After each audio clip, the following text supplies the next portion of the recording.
Unearthing the impossibly desert was silent under the burning sun. Waves of heat rose from the sand, blurring the distant hills, far from any city. The excavation site looked like a wound in the earth, a deep pit surrounded by rusted scaffolding and dusty tents. For weeks, Dr. Elena Voss and her team had been digging here, following old satellite scans that hinted at a buried structure. Most days had been slow. Nothing but sand and stone. But today it was different. Under the shade of a torn canvas, Elena studied a strange black glimmer in the soil. It was not stone, not metal, something in between. Her fingers brushed away the last layer of sand, revealing a smooth, cold surface. The material reflected no light, as if it swallowed the sun. She called for her assistant. "Bring the tools. We found something." As the team worked, the shape grew clearer. It was a massive box, sealed tight, carved from a single piece of black crystal. Symbols ran along its sides, some looking like ancient human writing, others completely alien. The desert wind carried a low hum, though no machine was running. Elena felt it more than heard it, a slow vibration deep in her bones. By sunset, the box was fully exposed. It was too heavy to move, so they decided to open it on site. Some argued against it, fearing what might be inside, but the lead archaeologist's curiosity won. They set up cameras and lights, ready to record. The moment when the first seal cracked, the temperature dropped. The air became cold and dry, like the breath of a cave untouched for centuries. A thin mist curled out from the gap, and the hum grew louder. One of the workers stepped back, crossing himself. "Something's alive in there," he muttered. Elena ignored him, her hands steady, but her heart racing. With a final pull, the lid shifted. It moved almost too easily, as if it wanted to open. The team leaned in, and the lights caught something. Inside, a figure. It lay perfectly still, wrapped in strange metallic fabric that shimmered in the light. The skin was pale but unbroken, the face long and elegant, the skull slightly elongated, and the eyes, half-lidded, were silver, glowing faintly even in the dark. The air in the pit felt heavier. No one spoke. Then a small object on the figure's chest caught Elena's attention, an amulet made of the same black crystal as the box. She reached out and touched it. The hum changed pitch, deep and resonant, and the silver eyes flickered just for a second, but enough for the whole team to see. Several people stumbled back, whispering. Elena froze, her mind racing. They had found something impossible, a being that should have been dead for thousands of years, but wasn't. She didn't know it yet. But opening this tomb would change human history forever. Asterisk signs of life. Desert night was cold. Stars shimmered above the excavation site, but no one dared to look up.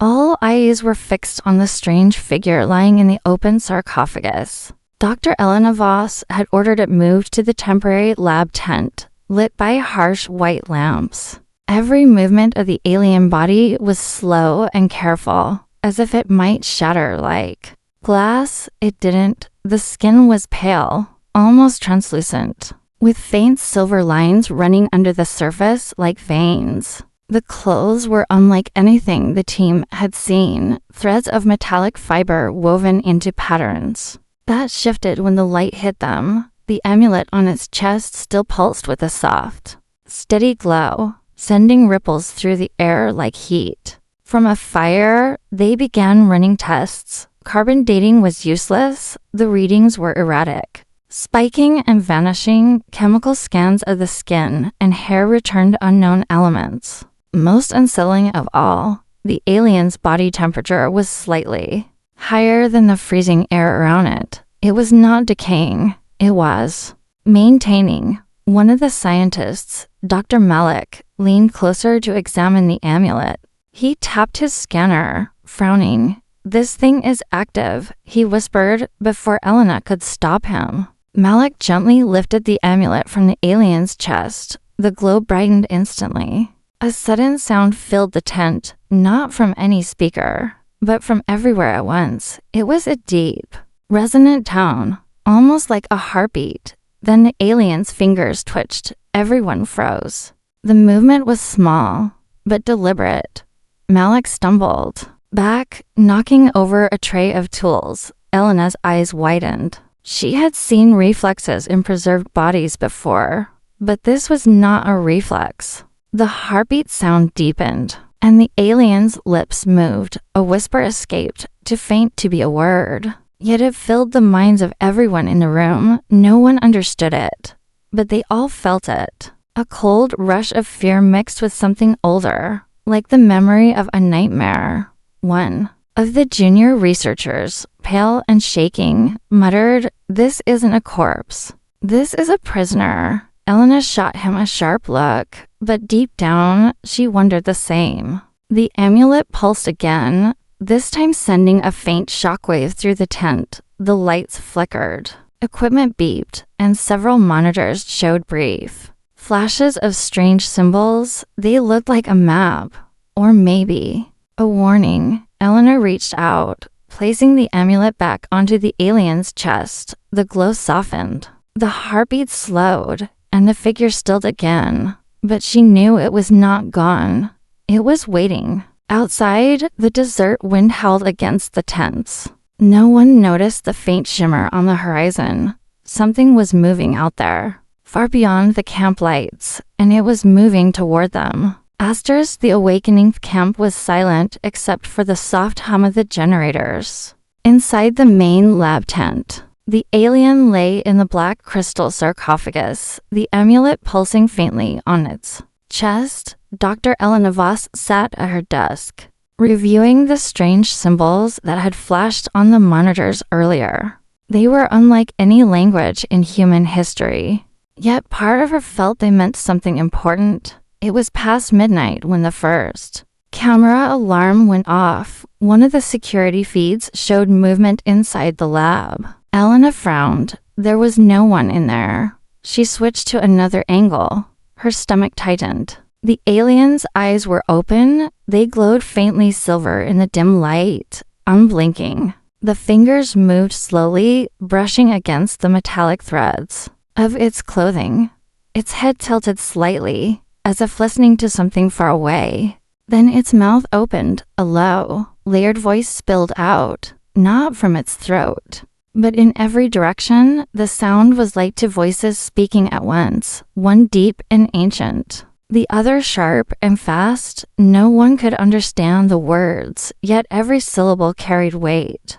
It was like hearing a truth you could not explain. Elena rushed into the tent, her heart pounding. The alien's gaze locked on her instantly. For a moment, she felt as though her mind was being pulled into a vast ocean. Images flashed behind her eyes. Towering alien cities built from silver and glass, starships gliding through endless darkness, and then fire, explosions tearing across worlds, a shadow consuming the stars. She staggered back, gasping.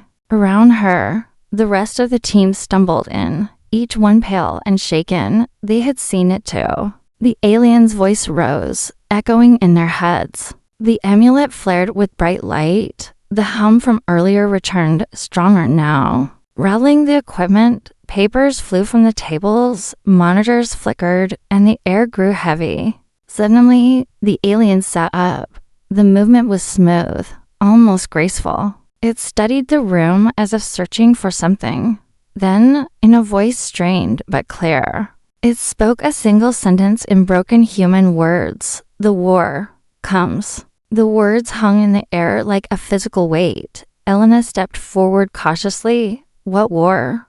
Who are you?" she asked, her voice trembling. The alien's silver eyes narrowed. Instead of answering, it reached toward the amulet. The glow shifted from steady light to a rhythmic pulse, faster and faster. The heartbeat sound returned, now deep enough to make the floor vibrate. Outside, the desert wind died suddenly. The night became unnaturally still. Far in the distance, the faint shimmer on the horizon grew larger, Something was approaching, moving in ways no human craft could, inside the tent. The alien lay back, its strength fading, its gaze locked on Elena again, and a final thought entered her mind without words. An image of Earth burning beneath an alien sky.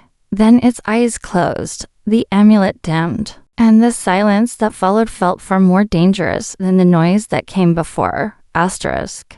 Memories of another world. Next morning, the desert sun rose over a camp that felt different. The team worked in silence, each person glancing toward the lab tent as if afraid of what might happen. Next, Dr. Elena Voss barely slept. Her mind was full of the visions from the night before. The alien cities, the burning skies, the shadow moving between stars.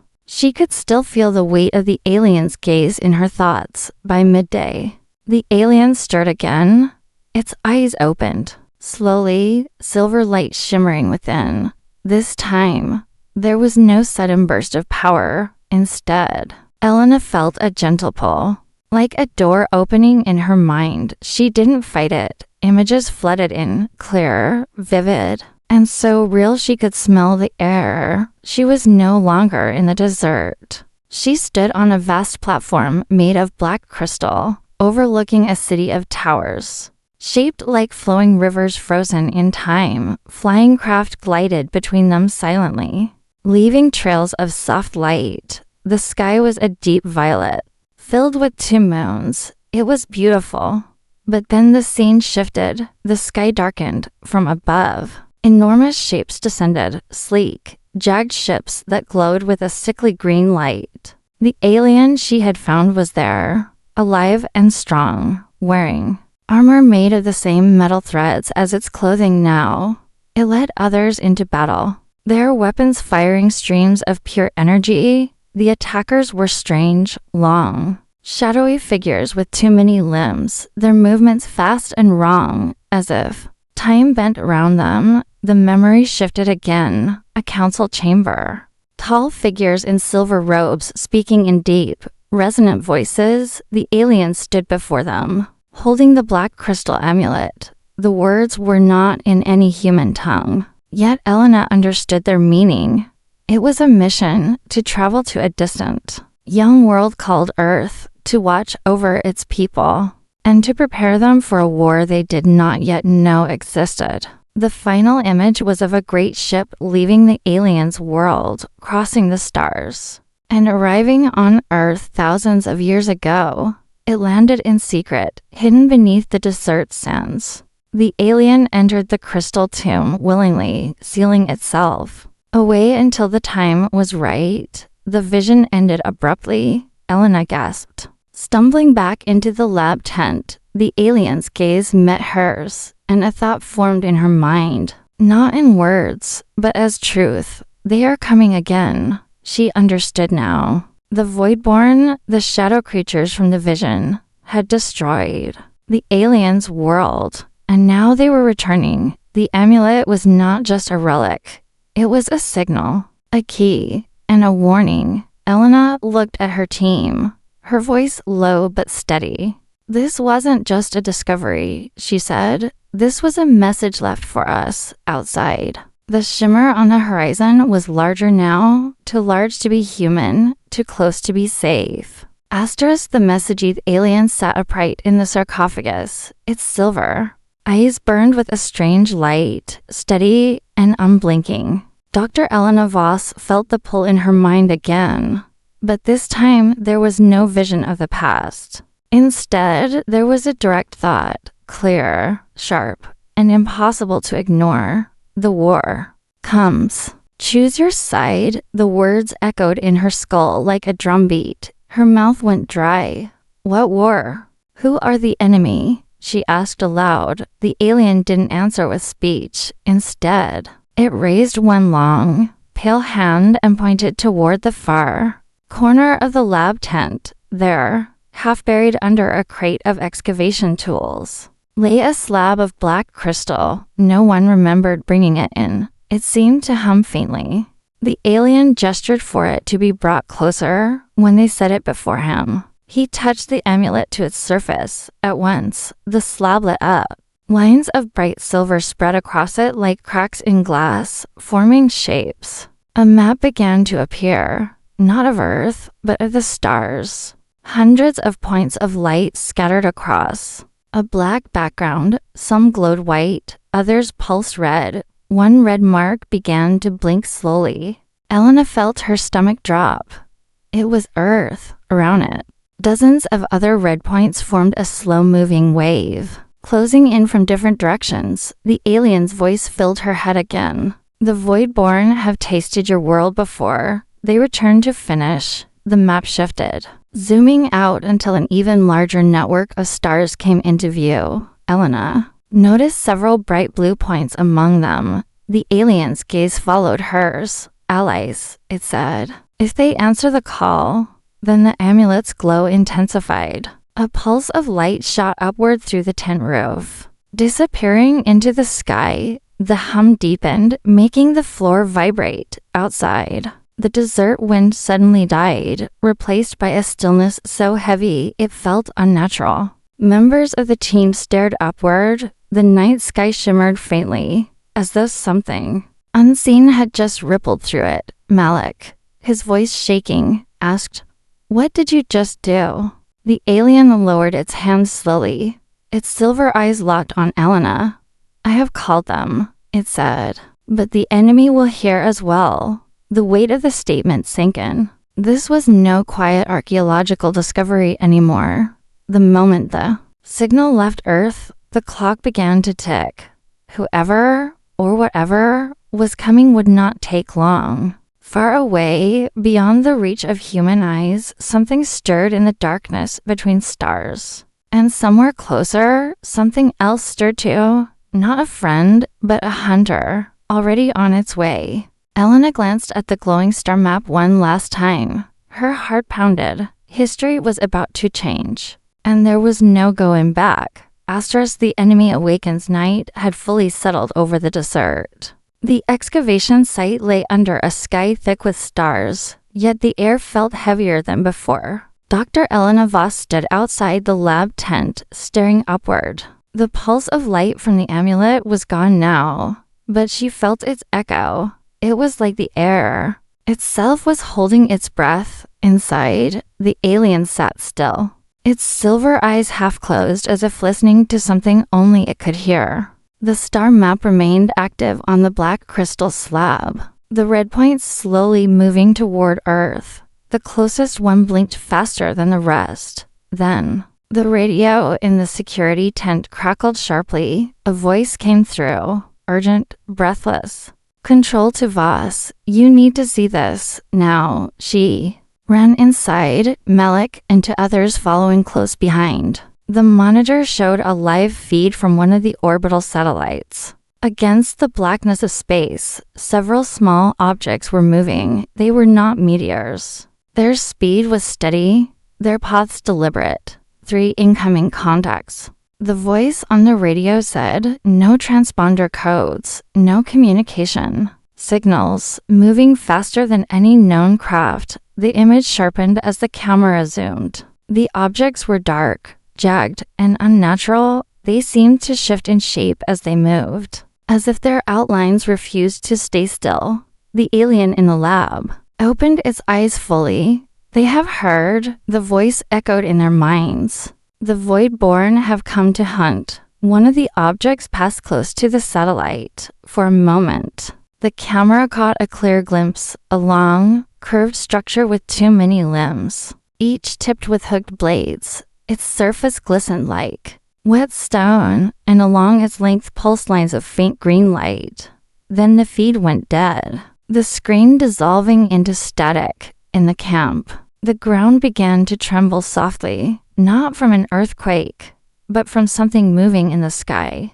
A low, distant hum rolled across the desert. Lights flickered in the tents. The generators coughed and failed. Darkness swallowed the sight, broken only by the cold glow of the amulet in the lab. The alien stood, its movements graceful and unhurried despite the chaos. "Your world is not ready," it said, "but it will fight. or it will fall. From the horizon, a faint green shimmer began to spread. It was not light from the moon, nor from the stars. It was something else, something unnatural, crawling across the night sky like liquid fire. Elena's heart pounded as she realized it was moving toward them. The alien placed the amulet against the black crystal map again. This time, the blue points, the allies glowed brighter, but far fewer than Elena had hoped. They come, the alien said, its voice colder now, but so do the Voidborn, and they are closer. Somewhere above, the first shadow broke through the atmosphere. The war for Earth had just begun. The choice that changes everything. Night sky above the desert was no longer peaceful. Green light rippled across the stars like waves in black water. The first Voidborn ship had pierced the atmosphere, its massive shadow stretching over the sand. Its form shifted constantly, as if reality itself could not decide what it truly looked like. Blades and limbs folded and unfolded along its surface, each movement deliberate and predatory. The alien stood at the center of the camp, the amulet blazing with light. Around it, the black crystal map pulsed, the red points closing in, the blue points barely moving. Elena Voss gripped her radio, shouting into it, "This is Dr. Voss. Tell command we have incoming hostiles. This is not a drill." Only static answered. The signal was gone. From the horizon, more shapes emerged. The Voidborn were not alone. Smaller hunter craft poured out ahead of the larger ship. Gliding across the desert without sound, they moved like predators circling prey. The excavation team scrambled for cover, some grabbing rifles, others frozen in fear. The alien turned to Elena. "The gate can open once more, but it will not stay open long," it said. "If you pass through, you will join my kind and the few allies who remain. But you must unite your species first.